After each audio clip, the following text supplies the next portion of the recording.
why most women are burnt out in this world is they're focusing on the masculine way first of be productive, be productive, be productive, and then I'll find time for pleasure. Yeah. You won't. You'll burn yourself out. You'll be There'll be exhausted. no time left. Hey, I'm Hannah, your host of Too Much, Not Enough. After a life-threatening burnout in 2021, I released the brittle version of success that was slowly killing me and built a life that feels as good as it looks. This podcast is for ambitious, soul-led humans ready to stop shrinking and start living big, bold, fully aligned lives. So if you've ever felt like too much and not enough, join me and my guests as we take an unfiltered deep dive into why being the real you was never the problem, and how to create a life your nervous system actually likes. Let's get into it. Hello, wild ones. We're back. I missed you. Man, did I miss you. This is Too Much, Not Enough, and I'm Hannah, your host. Let's get messy and magical together. We are not going to ease back into things today. Oh, no, not my style. We're going to get right into it and talk about sensual liberation. A totally bullshit reoccurring theme when it comes to women and sensuality is this constant push-pull of being too much and not enough. Too much desire, not enough sex drive. Too promiscuous, not sexy enough. Too forward, not appropriate. Honestly, trying to keep up actually makes my head hurt.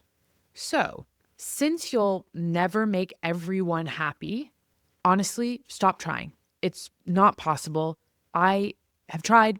It didn't work. So, why don't we stop shrinking our sensuality to make others comfortable and instead use it as the portal to pleasure and power that it was always meant to be? Today, I'm joined by Steph Morris, an intimacy coach, breathwork facilitator, and retreat host who helps ambitious women stop playing small, break the rules that they were taught, and unapologetically claim the love, pleasure, and life that turns them all the way on.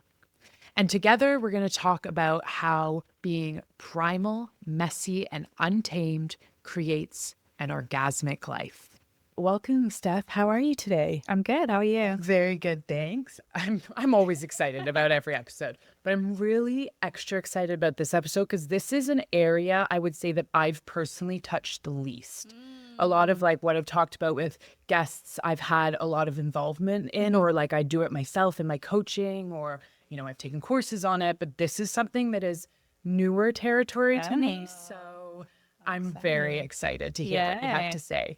And on that note, can you tell our listeners a little bit about yourself and how you came to this work of sort of sensual liberation and all of that? Yeah. So I always like to start by saying I'm a free spirit and I am a person who lives by pleasure and ease. I'm not defined by what I do as work, even though that is a lot of who I am. Yeah. But I am an intimacy coach, breathwork facilitator, and I work with women to help them really find their true selves so that they can create amazing relationships and have the most incredible, pleasurable life. Everything I do is helping women connect with their hearts and create a life of alignment, ultimately. And there's so many ways that I do that, but I just want people to love their life and wake up excited and get back to the simplicity, which is breathing, it is using your senses and actually waking up excited for your day and loving everybody that's in your life and loving every part of your day, because it doesn't have to be so boring and so dull.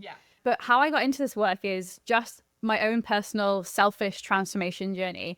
I really love to share that what I do for work is completely opposite from who I used to be as a person.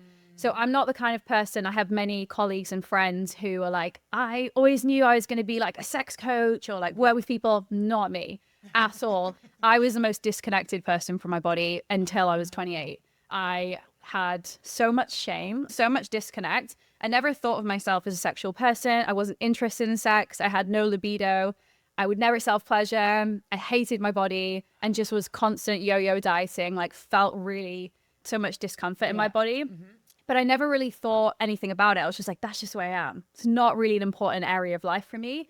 And it wasn't until really going on a journey of burnout multiple times, had a hospital visit in 2017. Wow. I had a seizure basically from burnout, but they thought I had epilepsy. It was a whole thing. I was living in the US and ended up paying $12,000 in medical bills. It was a sting. And I experienced anxiety, really bad anxiety for the first time in my life.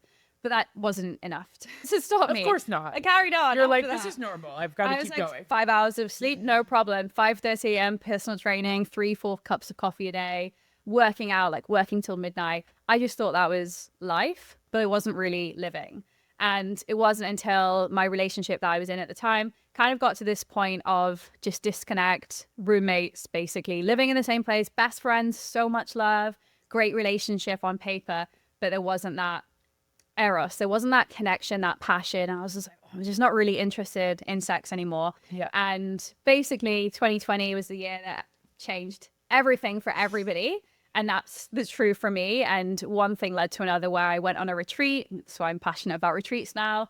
I discovered about masculine and feminine energies. I started to realize that the way I was living was not sustainable. And I realized that I didn't really like myself. I didn't really know myself. And I wanted to change. So I never went in thinking I have a problem and need to change my sex life. I was just like, I don't like the way I'm living.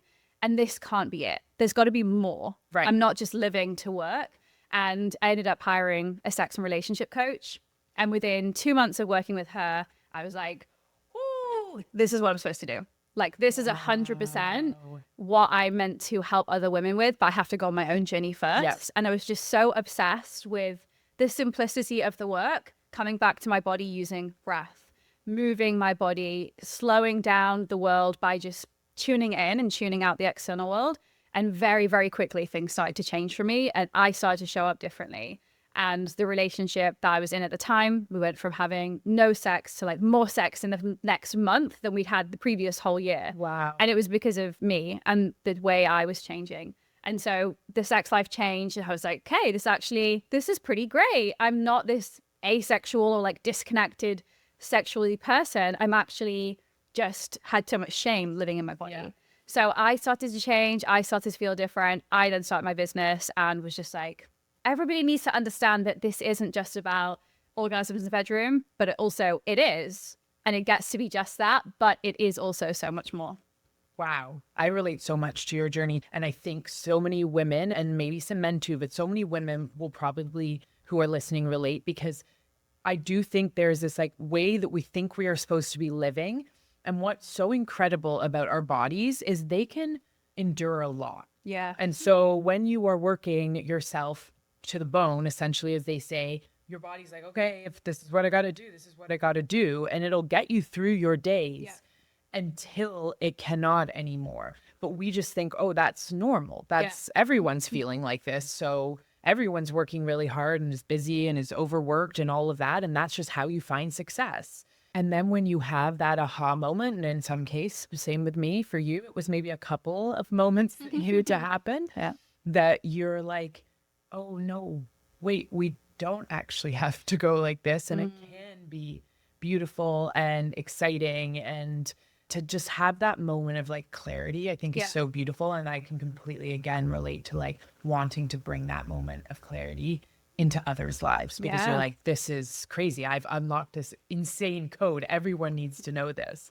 And I loved what you said too about it's about having incredible orgasms, but it doesn't just stop at that. No. So can you chat a little bit more about like when you're talking about accessing your pleasure, what does that look like and why is it beyond the bedroom? Yeah. Well, first of all, when I talk about pleasure, I love to invite people into question, what does pleasure actually mean to you? For most women, we think of pleasure as sexual pleasure only. That's not even part of it. I mean, yes, it is to a small degree, but pleasure is so much more. Pleasure is drinking your cup of coffee and actually enjoying it, savoring the moment, feeling the temperature, smelling it, tasting it, and feeling that warmth of it actually lighting you up. If you drink coffee because it's a ritual and a beautiful pleasure experience, amazing. If you're drinking coffee because I can't function until I've had my 1 or 2 cups, that's not really the right intentionality and the right ways to be living, in my opinion. Yeah. So pleasure comes down to being in your senses. But when it comes to pleasure beyond that, pleasure is the domain of the feminine. So as women, predominantly, typically, we're more in our feminine energy. Right. And that means being tapped into pleasure. That is how we fill ourselves up.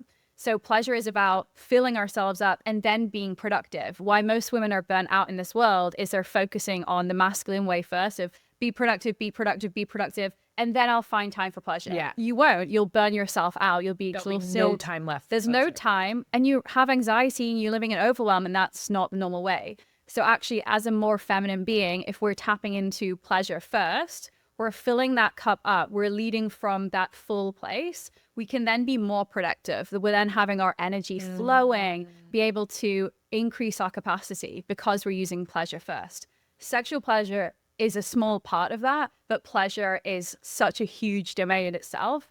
And people will always say, I don't have time. I don't have time for this. Yeah. And I'm like, you can have time. You can create the time to slow and have your cup of coffee, or to do a calming breath work on your way to work instead of calling up people and just constantly having external input all the time. Yeah. There's pleasure experiences everywhere if you choose to tap into them. Most people aren't choosing that. So then when it comes to the bedroom and when it comes to intimacy, and this isn't partnered, this could be single or with a partner because it's so much more.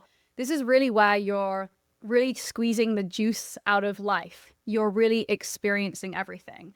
People are defining their life living from their mind. And when you're tapped into your pleasure in the bedroom, you're going to have deeper relationships with yourself and with others.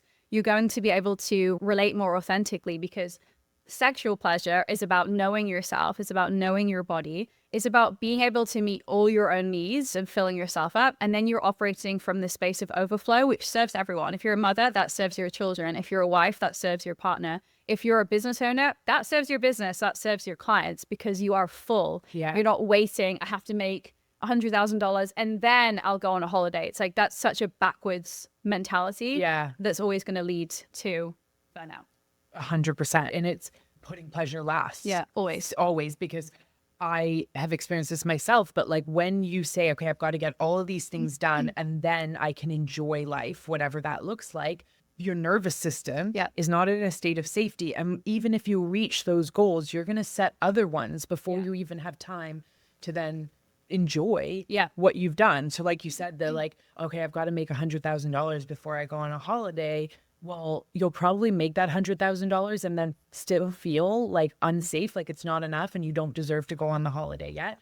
And I really like what you said. It's basically about flipping that mentality. Pleasure first, like starting your day with moments of pleasure and then getting into your to-do list, or having a full day of pleasure before you like roll into your week.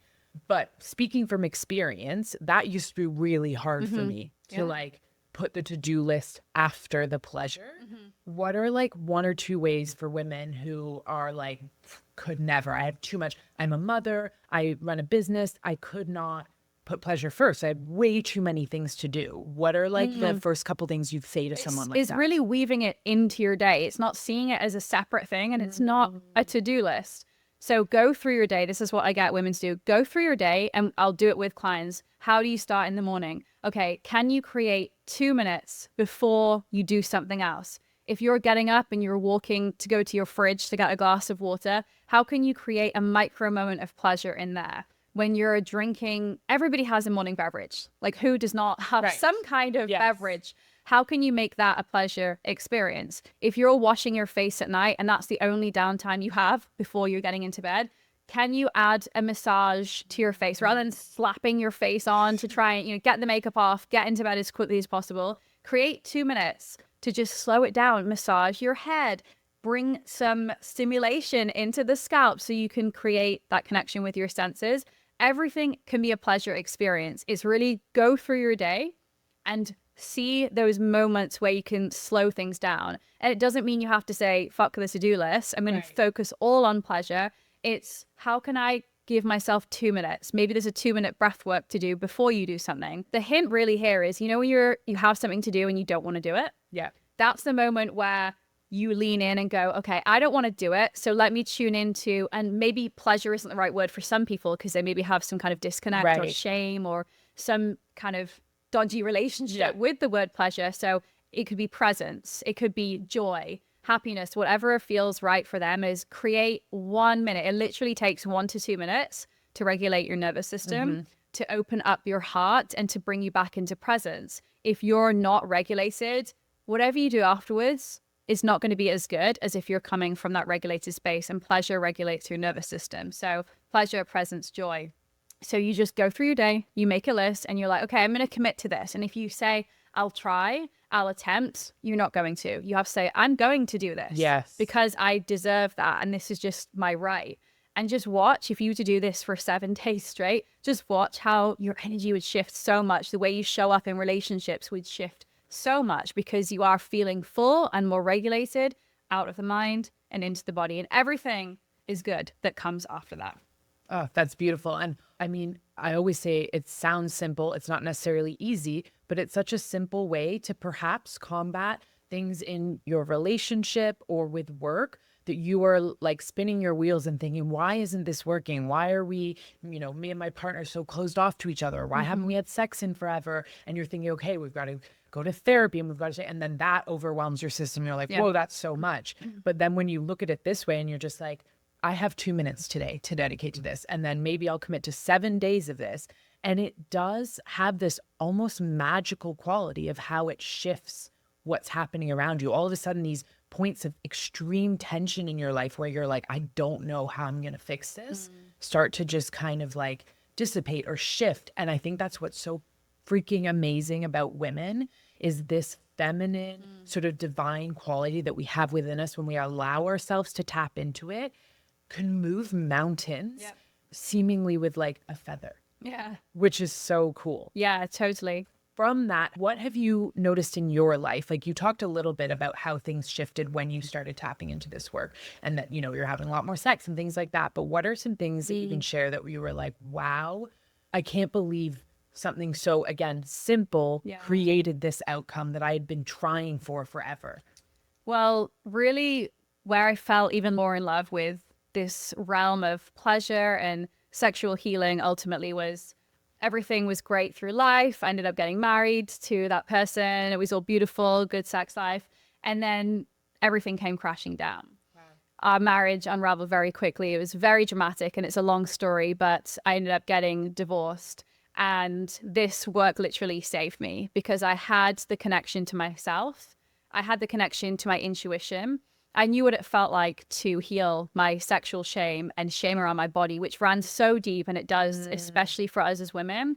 If I hadn't done that work, the shame of a marriage ending, and it was not that long that we were married, was crippling. I don't know how I would have been able to navigate that without having already worked on this. Wow. I use the tools that I teach my clients to help me through the deepest grief and heartbreak that I've ever experienced, because I'm not unfamiliar with pain, but I'm not unfamiliar with pleasure either. And most people are driven more by pain than pleasure. So this in itself is a challenging narrative for people to focus on pleasure, because there's more motivation when it comes to pain. So there's deep reprogramming that we have to do there as well. And that is very, very deep. So really for me, when my marriage ended and I was like, okay, my nervous system was so dysregulated. I had acne, inflammation, hair loss, cortisol, like crazy. I couldn't really watch any shows apart from reality TV. I couldn't do exercise unless it was low impact. Like, it was, my whole system was just like fried. And the thing that really saved me was pleasure. And at that point, it was actually sexual pleasure, but it was also pleasure from the micro moments in my day. And I really realized surrender. And I was comfortable with surrender because I've done a lot of work around sexuality. And in order to experience sexuality and orgasm, you have to get to a state of surrender. And women not being able to orgasm is very common, but that's not your natural state. Every woman has the capacity to experience orgasm and multiple types of orgasm. With that, different people can experience different types of orgasm more easily, but everyone has the capacity to do so. It just comes down to the healing and the connection and the slowness and getting to know your body.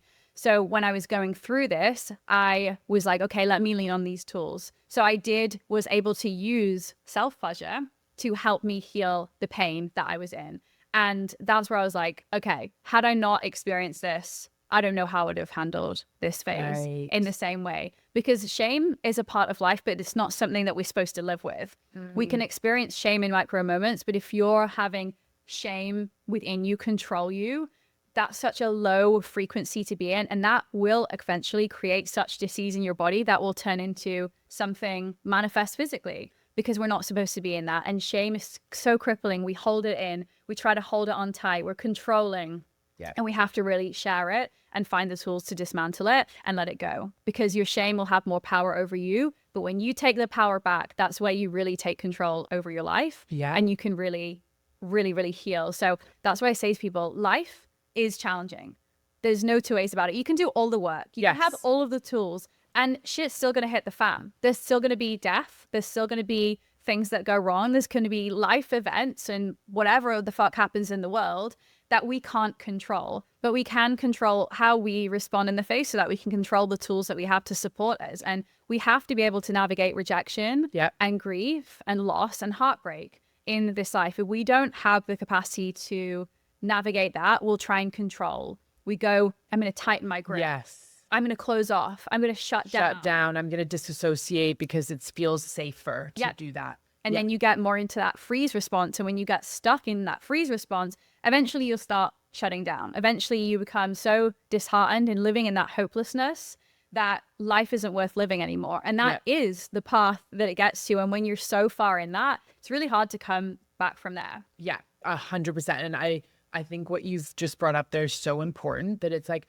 you don't do this work and then magically life is like so easy and you never have any like grief or pain. But what's beautiful about doing this work is it helps you navigate the inevitability of life. Yeah. And navigate it with more ease and like that sense of self, that unshakable sense of self, of just saying, I've come into connection with myself and my pleasure and who I am, and kind of unlocked that core essence. And so I know I can navigate these really hard things that are coming up. And I always think of it like, as you're in the waves, you're a surfer, you're still riding the waves. The waves don't just stop because you've done the work, but you're able to ride them instead of get absolutely knocked over by them, and get back on the board quicker. Because and have fun in the process. Yes. Right? Yes. Because if you are not a surfer and you're trying to go on a surfboard in a big wave, that's just suicidal. That's just dangerous. But if you have the right board, you have the right equipment, you've spent years at this skill, and you know how to handle it, you have respect for the nature of the chaos of the waves, ultimately, you can have fun in it. So that's not to say, like you said, it's not going to be hard. You're not going to choose some of these things that happen, but you can still try to enjoy the process amongst the pain, amongst the challenge, amongst any grief that does come up. Because it doesn't have to be one or the other. Life is about duality, and you can be in the deepest heartbreak of your life and still be crushing it in another area. It doesn't have to completely come crashing down all at once. You can find pleasure in grief, and pleasure can help you heal the deepest pain that you have. One thing I also love to say to people is, if you've experienced deep pain and deep grief, congratulations, because you've expanded your capacity so much to feel. When you've experienced such deep pain, your capacity to feel joy and ecstasy and bliss is also expanded. You just have to clear the heavier emotions, the stickier emotions, to make space, because you can get stuck in that heaviness. So if you're not doing the work, you can have moved through whatever has caused that pain, but if you're not clearing it, you'll be stuck there, and you won't be able to then feel those lighter, higher frequency emotions that feel better. But you have to clear and make space. And people don't realize, they just think, oh, that thing has done, I'm just now going to move on with life. It's like, what have you done to actually heal? And my favorite way of doing this is sexual healing. It's working with yourself, working with your body, working with shame that you have, and clear that, because it's the most powerful and healing work a human can do. There's so much shame and disconnect around this part of life, which is a part of life that we all come from sex. And we're all doing it, well, for most part. Either people are doing it, or they want to do it, or they will be doing it. So why are we not talking about that? And that is so strange to me, that it is such a taboo thing, and that there's so much, I mean, it is strange and it isn't strange, but that it is so taboo and it's so behind closed doors, and a lot of families don't talk about it, or there's an active narrative of shame around it in families, or in, you know, even groups of friends and stuff, and then creates this like, I can't be open with my pleasure because pleasure gets associated to sexuality when, like you said at the beginning, those aren't always the same thing. They Yeah. can be, and it's beautiful, but they're not always the same thing. So on that note, for people who may not realize that they are in sort of the clutches of shame or even sexual repression or pleasure repression, I guess, what kind of signs in the body, in their lives might be indicators of that to help people even understand that they're like closed off to that part of life? First question is, when you are naked and you look in the mirror, what do you think? How do you feel? That's going to give you a lot of information. Are you comfortable in your naked body? When you're walking past the mirror, what are those creepy little thoughts that come up? How comfortable are you with a partner? How do you feel around your body? How do you feel when you're talking about sex? Do you talk about it? Is it uncomfortable? Do you have a relationship with self-pleasure? These are some questions that are going to give you a lot of information. Yeah. Even just hearing them, are you feeling like, ooh, open and expansive? Like, what's she going to say next? Or are you like, oh, I don't even want to hear that. You know, your body is giving you those signals just from this conversation in these words. And you might even hear this and be like, that's slutty, or that's this, or that's that. And don't shame yourself for that, because sometimes those aren't even your own thoughts. Yeah. That's just your conditioning. And that's all information. So it's get really curious around, how do I feel about this? How satisfied am I in my sex life? How are my orgasms? Am I open to other type of orgasms? Did I know that I could even experience other things in my body? Start to ask these questions, and the ones that I've just shared are great ones. Get in a journal and start to get curious, and you will have so much information from there. Yeah. And see whether this feels expansive or you feel that contraction and closed off. If you're feeling any sign of contraction, there is shame, and everybody has shame. Unless you have actively worked to dismantle your shame, you will have shame to varying degrees about your body or around sexuality, unless you grew up in the most liberated and incredible, which is extremely rare. And there still would be something there. So that would be where I would definitely start. Beautiful. Thank you for sharing that. The other thing I'd like to ask is actually more from a personal lens, but I think that I can't be the only one experiencing this. And something that I kind of not learned recently, but like I saw a video online that gave words to what I was experiencing. And, you know, I'm with a male partner and he is just turned on pretty much all the time, right? And I was watching this video and it talked about the difference between, you know, having that instant kind of turn on and responsive turn on. And I realized I am more of a responsive turn on person, where it's like my partner will be like, let's have sex. And I'll be like, absolutely not. Like, this is, what are you doing? You're like, it's like, warm me up. Like, I'm an oven or a car. Like, it needs some time here. And it takes me a while to get into it. And I think from that, I have told myself over time that I'm not as like sexual or whatever, because I don't get instantly turned on or can't instantly get in the moment. And it takes some time, but when it is really like drawn out, then it's like fireworks. It's amazing. Yeah. But if you're trying to go from 0 to 60 with me, I'm immediately like, my whole body shuts down. And then I go into a bit of a like autopilot kind of mode where I'm being performative in sex, which is what I realized as I was sort of even more recently untangling some of this stuff, being like, whoa, I go into this autopilot mode because a lot of my previous partners, through no fault of their own, because I didn't even know this, would just get right into it. And I hate that. Like, my body's immediately like, too much, overwhelmed, stop, shut down. Whereas when it's drawn out, it's like, oh, this is insane. I guess my question is, like, in a relationship, when one person gets turned on immediately and the other person needs lots of time, and a relationship is about compromise and kind of coming to the table, and it can't always be this 3-hour exploration, are there ways to get like into it faster or So much. Okay, amazing. First thing is, so men who are typically run their masculine energy, they're all about that penetration, and that's represented in the genitals. Feminine women who are more feminine beings, we have vaginas which go inside. It's internal. We're receptive. So there's two things here. The first is that for men, it's more like a match. They can just, and this will go into desire types. The desire types is not always based on gender, but typically a man, you can light a match and he's ready to go. Typically. A woman is like a pan of boiling water. You have to slowly, it's not like even a kettle. It's not instant. it still takes time. Yes. So if we think of our bodies like we're putting on this pot or this pan of water and you're standing there waiting, it can take quite a while sometimes to really, depending on the temperature of the water that was in there, maybe it's frozen. It's going to take a little bit more time.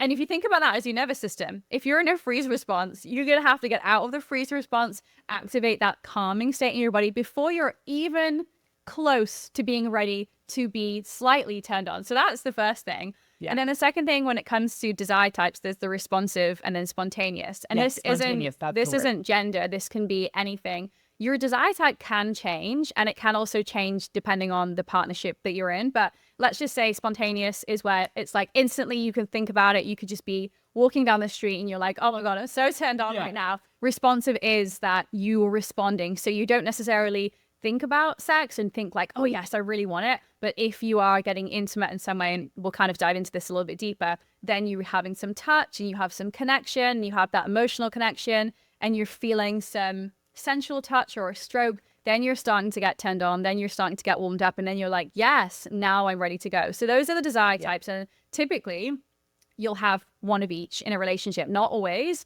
but it's not uncommon to have two different desire types in a relationship. And that's really important to know, so that you're not then thinking, what's wrong with me? Or maybe I'm just not sexual, or maybe I'm broken, or whatever it is. Because no, your body's just speaking different languages. So you have to speak the same language. Then when it comes to a woman's body, because it is this water that needs to boil, we need 20 to 40 minutes to warm up and to be ready. So we cannot be ready for penetration right away. Yeah. It's not going to happen unless you have already started the foreplay, which foreplay starts the last time you finished having sex, the foreplay for the next time has started. Oh. Maybe that's a day, maybe that's a week, however long, it doesn't matter. But that's for us, we need that connection. So if your partner wants you to be ready, it's like, what is he doing to warm you up before he's even in the same space as you? What are the things that turn you on? Is it a little love note in the morning? Is a text during the day like, hey, I'm thinking about you, or I'm going to bring you home something, or whatever it is, speaking your kind of turn on language, and you're going to be open and receptive. And then having time as well. If you've not got much time, have time as a woman to really connect with yourself, regulate your nervous system. We have to really switch off the mind and switch from that more doing. If you're more in that masculine energy and hustle, you're not going to be feeling sexual in that space. So really, really intentionally clear that energy, tap into pleasure for yourself in some way. Maybe have a shower, do some movement, do some breath, really get into that receptive feminine energy. You can even do something to get yourself a little bit turned on, so that when you go into that connection with your partner, it's like you already have the connection. You've already been in some kind of communication. I'm not saying you have to be texting all day, but there's something where you know that you're ready. If there's some piece of resentment or something pissed you off this morning, there's going to be deeper layers to overcome before you're ready, because there has to be that safety. There has to be that trust. There has to be the readiness in the body. And if any of those pieces aren't there, it's going to take you longer and more of that connection time. And some days we just need a little bit longer too. If you're stressed, if you're tired, if you're dehydrated, you might need a little bit extra time to really warm up. And the other thing that I think is important is sometimes we don't have to always be going to penetration. There are other things to enjoy. Maybe it's just having a sensual massage or a little touch playtime that's not going to lead into the same thing every time. Because for a lot of women, it's like they're having boring sex and it's not really that pleasurable for them. So they're like, they maybe have a responsive desire type. It's the same position every time. It's the same routine. That's not very exciting. Yeah. And a lot of women can go into that people pleasing kind of fawn mode where it's like autopilot. Okay, we'll just get on with it and then it'll be over and then that's done for today or that's done for this week. How frequent people are having sex, which doesn't really matter. It's about what feels good. So there's so many things, but that's why it's important to know your body and to know your type, what language is your body speaking, what turns you on, what brings you pleasure, so that you can go into any dynamic feeling empowered of like, hey baby, actually it does take me like half an hour and that's just my body, and there's nothing wrong with that. And either your partner is going to be like, okay, how can I get you, men love a challenge, how can I get you warmed up and ready before we even get into the bedroom to make this the most pleasurable experience for both of us. Yeah. And I like what you said there too about, I mean, so many things about what you're saying there, but this idea of like when there's that mismatch, one is responsive and one is spontaneous, that doesn't necessarily mean that it's mismatched. But when you don't understand it, it feels like a mismatch. That can then lead to more shutdown and more something's wrong with me. And that's certainly what happened in my relationship with my current partner. I think this is the most sexually liberated I've ever been, which is amazing. And he's brought that out in me because he is, and it's beautiful. And we talk about sex really openly in our communication. I just love how we communicate about sex. I don't feel shame about asking him for things or telling him the things that I want because he's really open to that kind of thing. That said, this spontaneous response thing, until I understood it, has really created a little bit of this point of tension, this resistance in our relationship, partly because he has opened me up to more in the bedroom, and therefore he is also dealing with the kind of healing of what came before him, which is beautiful but also hard. It's really interesting because in my previous relationship, my partner just didn't really want sex. I think he was in a very like fight flight all the time. And we talk about it for women, but it happens for men too. And he just wasn't able to get there, and he just wasn't interested in sex. And then in my mind, I'm like, well, then there must be something wrong with me because men want sex all the time and my partner doesn't want it, so I'm the problem. And we would talk about it a bit, but it would never get resolved. And then on the flip side, I'm now with a partner who's just turned on all the time, which is amazing. But then I'm like, oh no, I can't meet his needs. It's too much, for example. But this ability to find out like spontaneous versus responsive and be like, oh, it's not that I don't want sex. I can't just jump into sex. And so now let's have a conversation about what that looks like. Like you said, what does working on foreplay between having sex look like? But the other layer I will say that comes in, I think especially as a woman in, you know, my late 30s, is my hormonal changes now. I have never noticed so significantly that like the first couple weeks of my cycle, I'm like, yeah, game, let's have sex. Post ovulation, I'm like, do not touch me. There's no desire left in my body. I'm wondering if maybe you can speak a little bit to that outside of course, working on balancing hormones and adjusting hormones, how we can shift that narrative a little bit of just like, my libido is negative. So really during that time, it is more you hibernating, right? You're going inward. So maybe the intimacy starts to look a little bit different because it sounds like your partner is potentially using sex to get close. So often if you have responsive, you're like, I want to have sex because I want to feel close to you. And if you're needing a connection and feeling that closeness and being ready before having sex. So really it's about how can we still have that closeness and create that intimacy without actually going into the same or, you know, the usual routine or whatever it is of actual sex. And that's a really great conversation for you guys to have and for any couple to have of like, what does that closeness feel like to you? And what is it that you're really hoping to feel from the sex? Because that's why we're driven to that. Obviously, there's so much pleasure, but there's so many things that you can do that isn't going to be sex if that's not where your body's at. And you have to really honor your body as well. Because this could be a season that you're in. It could be based on, you know, obviously there's hormones and things that are happening in your life as well. But honoring where your body is at and just coming into that conversation with your partner so that you make sure that you're on the same page of what it actually is. How can you feel close? How can you do things without losing that connection? So for each couple, I think it's really important to have that discussion of how frequent do you want to be having sex? Is it more about the quality or the quantity? Or do you want both? Because every couple is so different. There is literally no right or wrong amount to be having sex. If you're having it once a month, but it's incredible and it's like 4 hours long, for some couples, that's what they want. For others, it's more frequent, but it's maybe shorter and they're trying to squeeze it in whenever they can. So it's really regularly having check-ins to see what season of life are we in? Because if you're building a business or if you're a parent, there's going to be a season where that is your number one priority and you still want to prioritize connection, but maybe it's not penetration all the time. Maybe it's different forms of connection. And just know ebbs and flows are normal. That's going to be, we're not going to have consistent sex for the rest of our life. It's just, again, it's unrealistic. Even if you know all the things and you do all the things, you're still going to have ebbs and flows. But as women, our hormones are changing.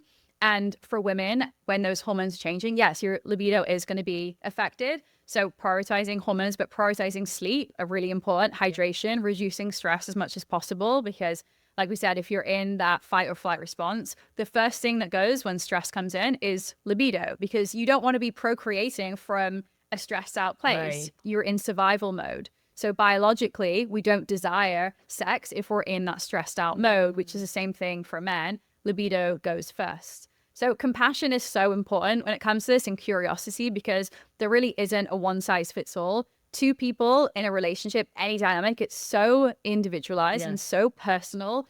There's so many factors that come into it, which is why communication is necessary. It's not a negotiable factor. You have to be open to talk about sex and intimacy with your partner. If you can't, go on the journey by yourself until you feel comfortable having this conversation. This is why I say to women, go on the journey by yourself, get to know your body. Even if you're in a relationship, you need to know what turns you on. I think a lot of us will outsource that and grow up waiting for somebody to guide us, waiting for someone else to show us the way, which is beautiful. And also, what if we knew ourselves the most first? And we're like, I know the exact spot and the exact technique, and I love this toy, or I love this, so that we can take that in, not in a threatening way, but it's like, I just know myself really fucking well. Nice. And they can show you things and you can show them things. It's like, it gets to be fun and playful. And even if you've been in a relationship for years, there's still deeper layers that you can peel back, and deeper that you can go with a partner intimately and sexually. And there's just so much. So I think we're only scratching the surface for most people of what it can be. So we expand our horizons and take compassion and curiosity into it, of like, what else can we explore? How can we bring newness into this? Because newness is really, and that like novelty, it is really required. And that's one thing that goes the longer that you're in a relationship, typically. Totally. That novelty, I think, is so important. And going back to the communication piece thing too, I really like what you said about getting to know yourself first, because you can start having more open and honest conversations, and your partner can be really open. And then they're like, okay, great. I hear that you need more warm up time before sex.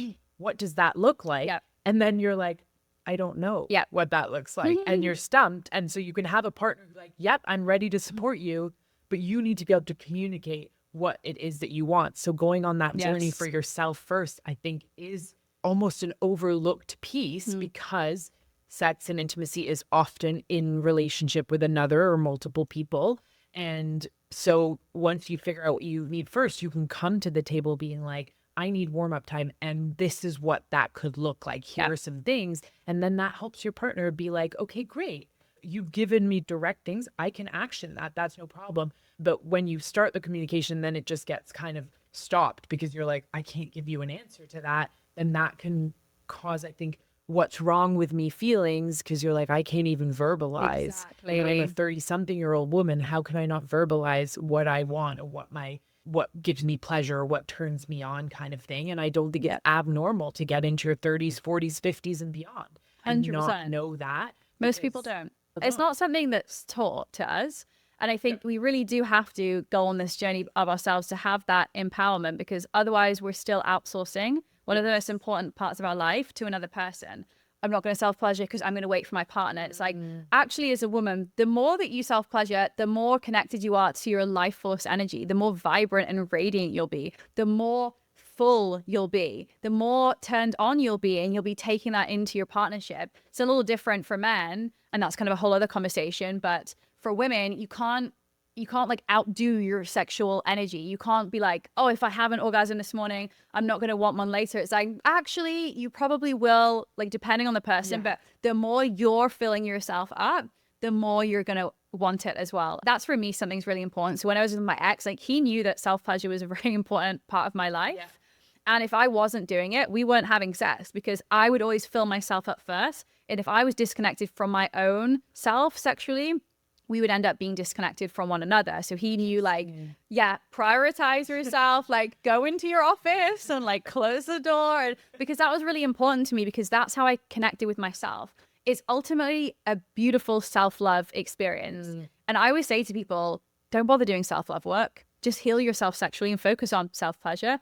and you'll find the most deep self-love that is accessible to you, because you can't fully love yourself if you hate yourself sexually. If you're disconnected from your body and you have shame, you don't fully love yourself. And people will say, I have self-love. And I'm like, but you're only living from your mind. You're not even connected to your body or connected to yourself sexually. Therefore, you can't possibly have full self-love. You can only get so far working through things in your mind. Mindset work only works so well if you're not connected to your body. Then there is a limit. There is a glass ceiling to this kind of stuff, and that makes so much sense that like you can talk yourself into self-love, and there's definitely work that can be done there. But if you are disconnected from your body and you don't love your body, like you said at the beginning, if you walk past a mirror and you're like, ew, I don't like what I see, how are you going to open up in the bedroom, open up in more vulnerable areas? Like, so that connection makes so much sense. That was such an aha moment for me when you just said that too, because I hadn't even thought of that. I very much of the mindset that's like, well, I have a partner now, and like, it's not going to feel as good if I'm orgasming multiple times a week, so I'll hold it off. But that is a way of shutting down and shutting away, like turning away from myself. Oh yeah, 100%. And I've had, since being single, I've dated and guys would be like, oh, you're going to wait for me. And I'm like, it doesn't work that way, actually. Like, I'm going to fill myself up first. I'm not giving my sexuality to you. It doesn't become yours because we're dating. It's mine. And I get to do with that as I wish. And that means I come first. So that's really important. And I think we do see it as this either or, but we're sold that Disney princess lie of, I'm going to wait for the person and then everything is magical and they're going to give me pleasure and they're going to make me whole and everything's going to be amazing. And it's like, sure, we can still dream and be in that dream, like childlike dream sense. That's beautiful to have that nature, and also know that we are sovereign beings and we get to give everything ourselves, and we do still need a partner. We do still have that need, and there will be some kind of codependency, but in more of a healthy way versus the unhealthy way. So we don't want to become too hyper independent, like fuck you, fuck men, I don't need anything. Super against that. But it's like being a sovereign being and knowing that you get to be the ruler of your own queendom. I'm really all about that queen energy of helping women see that you can have everything you need and still desire more. You can still desire to need a man and still desire to be provided for and protected, but you know you've got you. You know that you can turn yourself on and you can be like, hey, honey, I'm going to go and do my thing because this is going to bring more of me into this relationship and feel empowered in that. But if we're not taught that and we're not having these conversations, we're going to think that's for them. My sexuality is for them. My body is for them. My pleasure is for them. So I'm going to serve, and I'm going to bypass the fact that I don't want sex right now, but I have to serve my man and I'm going to give it to him anyway. That's going to cause more disconnect. That's going to be a little notch of resentment that you don't even realize is happening, and it gets stored in the body. Or think of a bookshelf that we have. It's like a little piece on a bookshelf, and every time that you say yes but your body is screaming no, a little bit extra is being put on that bookshelf, and you might not realize how heavy it's getting for quite some time. But you get years down the line, that bookshelf is going to crumble, and you're going to be like, what the fuck has happened to this relationship? And it's like you were ignoring it from the start, and you weren't putting yourself and listening to your body, and now you don't trust yourself, and you've got resentment with your partner, and you really then gotta really, you gotta dig yourself, you gotta out go from deep. a deep hole versus being like, okay, I see this happening, I'm gonna clock that it's happening, and then try to adjust before it gets too far gone, which I think is what happens in a lot of relationships. And then you think, oh, this isn't retrievable. Whereas, okay, it might feel really uncomfortable at the start to acknowledge it and have these more open conversations. And that's why a lot of us are avoidant to it. But it's going to save so much heartache down the line. And it could save relationships that aren't meant to crumble, but do under the weight of those built up resentments. And that's the same like outside of, I think, sex and sexuality 100%. too. It's in life. Where are you saying yes when your body's screaming no? And once you get in tune with your body in that way, it'll become very clear. Very clear. In the moment when you are going against your body, and that just doesn't help at all. I know from experience. Totally. Same thing with friendships. If you're bypassing things that don't feel right, somebody said something or you didn't appreciate the tone that they use, and you're like, not that big of a deal, I'm just gonna not say anything. That's a notch of resentment that you're holding, and that's gonna create that like rupture in the relationship. So we owe ourselves and the people in our life. If you've got people in your life that you want to keep, have these open relationships. Don't be afraid of the uncomfortable conversations. If you want to get comfortable having the uncomfortable conversations, dive into the realm of sexuality, of sexual healing, because there's nothing more uncomfortable than that. And once you conquer that and you're like, I can say this word and I can see this part of my body and I can form this relationship, everything else is like, easy. No big deal. Yeah, like this is fine. Just saying something, because it's like, what is the harm of just being like, hey, I actually felt this way the other day. And actually I had a friend do this to me a couple of weeks ago. She was like, hey, can we talk about something? And I was like, yeah. And she typically has more people-pleasing tendencies. And after we had the conversation, I was like, thank you for bringing this up, because I didn't realize the tone that I use. And I can completely see and understand how that came across. And I was like, I'm really proud of you for bringing this up. And it was a really beautiful moment. But I'm so grateful that she didn't take that and internalize that and was like, Steph was being bitchy, because sometimes we have the best of intentions, and I'm a pretty great communicator, but I'll still say things with the wrong tone because I'm fucking human. Of course. And I would hope that my friends can feel comfortable enough and build that rapport and that communication skills with one another that's like, hey, I'm going to say something. And I was like, yay. I was like, that's beautiful. And it's hard and it's tough to have those conversations, but then you kind of like go into a deeper layer of the relationship. It's just not possible if you're avoiding the hard conversations. Yeah. And so the thing you might be craving is through the conversation you're avoiding. Yeah. And once you do it, like your palms might get sweaty, and especially at the beginning, it's really hard. I think specifically for women who have learned that sex and sexuality and your pleasure is for a partner, which is most women, someone else, which is most women, because it's like a performative act. We've been sort of ingrained with this idea that it's a performative act, and how do I look when I'm having sex, and you know, is my back arched properly, and blah, blah, blah. And that ingrains this idea that it's not for you, it's for them. As you have these conversations of saying, well, what I want is, because God forbid we would want something specific, it's really hard at the beginning. It can feel icky and really scary. But like you said, the more you talk about it, the more you use words that you don't normally use, like orgasm, in everyday conversation, the easier it gets. Your brain just goes, okay, this is how we're doing it now. Great. I never used to be able to say, oh, please stop doing it that way to a guy. And now have absolutely no problem directing how things are done to my body.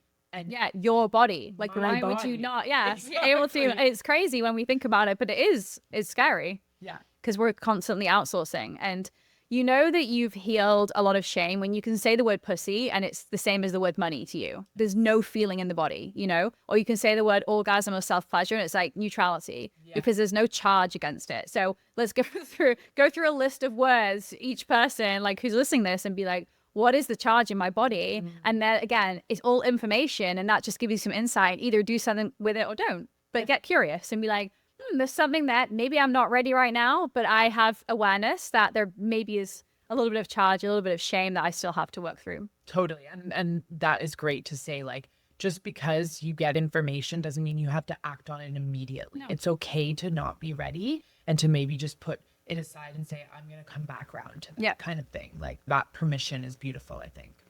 So we've touched on this a little bit throughout, this idea that sensuality and sexuality, especially for those who have, I guess, a more connection to feminine, is very much connected to creativity, power, and expansion in life outside of the bedroom.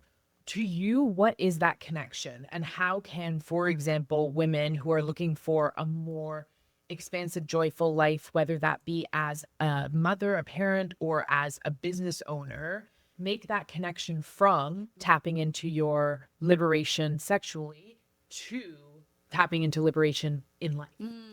When you embody your sexual power, that is where that true liberation comes from. And that's going to be the ripple effects of that will be in every area of life. So if you're connected to your sexual energy, that's the most powerful energy that you have as a woman. You can use that for healing. You can use that for manifestation. You use that to become the most magnetic version of you. So ultimately, you can walk into a room, and for me, I can feel and I can tell if somebody's connected with themselves sexually by the way they're holding themselves, by the way their skin and their eyes are, by the way that they have conversations. It's very obvious whether there is somebody. And especially if I have a conversation, I'll know very quickly. And there's no judgment in that whatsoever. It's just awareness. And that can be felt. So if you want to be the most authentic version of you, aka create this life where you look at every area of your life and you're like, oh my God, I'm truly in alignment. Everything feels good. I no longer have relationships that drain me. My romantic relationship is beyond what I ever dreamed of.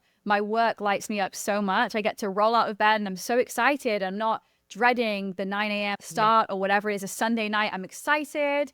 And you just genuinely are like, I have done the work to get here and I love every area of life. In order to create that, you have to know yourself. In order to know yourself, you have to dive into that one really big part of yourself, which is your sexual part. So if you want to feel that ultimate confidence in yourself as well, go into that realm of sexuality. You'll find your deepest shadows there. You'll find those parts of yourself that you were told were too much or too dramatic or too loud or too messy or too big, too small, whatever your two is, which we all have, you'll find that there and it will become very obvious. And the healing that you can do in this realm will be felt in every other area of life because we can't isolate one part of ourselves. We can look at relationships and we can look at your relationship to sexuality, and the patterns that come up there will be coming up in other areas of life. If you struggle to orgasm, you probably have a really tight grip on life. Yes. You love control, living in your mind. You probably have a distrust with the masculine in some way, which started with men in your life, but then that creates that inner masculine distrust with yourself. You probably don't trust your body fully. There's a lot of information from orgasm alone that is showing up in other areas of life. So you can use this to do ultimately the deepest healing. And it's not healing to heal, it's heal to find liberation. It's healing to find that ultimate confidence so that you can walk through this life like, I fucking love me and I feel good and I don't mind if I get rejected. And I don't mind if people misunderstand me because I know who I am. And I know the people in my life see me for who I am. And I feel good about that. And that's not how the majority of people are living. Most people are living based on other people's expectations and opinions. And we're so worried about offending people and saying the wrong thing and choosing the wrong path. And life becomes simple when we live in this way. Not easy, like you said at the start, but simple. We overcomplicate everything. Oh my God. And if in order to create a simple life that we prioritize ease and can prioritize peace, we're not supposed to be living in stress and chaos and overwhelm. That's not our natural state. So when we can prioritize those beautiful things, we get to really enjoy life and see that I was overcomplicating everything. Yes. And we are always choosing the path that is familiar, not necessarily that is the best thing for us. Yes. Well, and it's that connection to safety, but safety isn't always what is going to help us expand. I mean, at the core, you need to feel safe so that you are in that rest digest state. And from there, you can move forward. But what our brain is telling us is safe isn't necessarily safe. Exactly. Which is avoiding that conversation, avoiding that thing, whatever it is. And I think you've just so beautifully kind of wrapped up this conversation that diving into your sensuality, releasing shame around it is not simply about having a better sex life. It's not simply about having better orgasms. Yes, that's a beautiful part of it. And if that's what you're interested in, hell yes. But it touches every part of your life. And especially as a woman, if you have these huge, big dreams for yourself, whether it's to build a family or to build a business, but you are feeling like everything is so complicated and confusing and you don't have that confidence, this could be the one area that you dive into that unlocks everything else. Yes. Because when you start to unlock things in your body, I like to say to people, when you go into this realm, it's like you've just opened a door to a whole new world, like a Narnia world. And you are like, oh my God, I had no idea any of this existed. I didn't know my body could feel this. I didn't know this was possible. I didn't know I could have multiple orgasms or really hours long orgasms. I didn't know I could do this with my body. You get curious and you start to be open. What else don't I know? And when you have curiosity is very necessary when it comes to sexuality and sex, because there's just so much that we don't know and that we're not tapping into. And as a woman, you start to see, I'm really fucking powerful. There's so much that is possible in my body. And then you start to think, where else am I not tapping into this power? And that's what I love about it. You can then take that, you feel confident. If you've just had an amazing orgasm that you've just given yourself and you go into a work meeting, you're glowing, you're radiant, you've got that secret little jeux that people are like, I don't know what you did. It's like, you don't need to know, but I am magnetic, right? You're radiant in that state. So it really comes back to that power and just knowing that there's so much more that we don't know. So I just love to invite people, get curious. If you're doing something one way, if you've only ever done 1 or 2 sex positions, get curious. What else is out there? What else don't you know? What else can your body create and be capable of that maybe you haven't tapped into? Follow that curiosity and just be open to maybe there is an entire other world. And then it goes so much deeper. There's so much further you can go. But even just this beginning phase, what don't you know about your body? And what could you be open to exploring, and just let the path unfold from there? 100%. And also that idea of redefining power. I think in our modern society, we see power in a very masculine light. Power in a feminine light is different. And I think sometimes there can be this fear of like, well, I can't be super powerful as a feminine being because that's dark, or it requires really like overexerting myself. And so you're even maybe subconsciously cut off to it. But when you unlock power from a feminine side, it becomes this whole different, like you said, Narnia of like understanding of what that can be and how it can feel in your body. It doesn't have to feel tight and dark, which sometimes power can. And then all of a sudden it's like this expansive, like you said, I can't even comprehend from where I'm sitting what could be. So yeah, totally. Also, it's more wounded masculine because we live in this world where confidence is confused with competence. The loudest voice wins, and typically it's more arrogance than actually true confidence. But then as women, we're like, well, I don't want to be too confident because then I'll be seen as cocky, I'll be seen as arrogant, and they're not the same thing. So again, competence is very different from confidence, and you can be the most confident person in the room but be so incompetent. And that is literally a lot of men who are running the countries in the Western world and beyond. It's just, we have to redefine what confidence is and know that confidence sometimes is sitting in the back of the room and observing and being so attuned to your own power. You'll speak when you have something valuable to share, but you don't need to project yourself just to speak. Being able to sit in silence and know you're not going to add something unless it's intentional and valuable. And that's what people are missing. And I think redefining that can be really helpful as well, because I hear that all the time. I don't want to come across as cocky. It's like, being in love with yourself isn't arrogant. That's actually the way we're supposed to be, but we've been told that we are then too much, or she's so full of herself, or she just loves herself, as she should, as she absolutely should. Should. Oh my goodness. Thank you so much, Steph. I already feel like I'm like, okay, I know what my next steps are, because like I said at the top of this episode, this is an area that I felt drawn to explore more deeply for a while. And honestly, have been avoiding it. And so I am going to take my own advice and your advice and dig a little deeper in this area and see what could unfold in the areas that are a little bit more sticky in my life right now. How can people get more of you? Come find me on Instagram. That's the best place. Yeah, I host retreats, which are an incredible experience for people to really get a little edgy, put themselves out there. I have group programs, which are exactly this, helping people connect with our inner sex queen to dive into this world. And have freebies, online courses, everything for people wherever you're at in the journey to kind of dip your toe in a little bit or go all in right away. But get curious. There's so many resources out there. So whether it's with me or someone else, I definitely encourage people, go and follow someone on Instagram that's content is maybe a little bit edgy for you, just to start to expand your awareness. But if you love this, come chat on Instagram. It's where I love to chat. Perfect. And what's your handle on Instagram? I am Steph Morris. I am Steph Morris. We'll also put that in the show notes for anyone. But beautiful. Thank you so much for having me. And thank you everyone for listening. Until next time.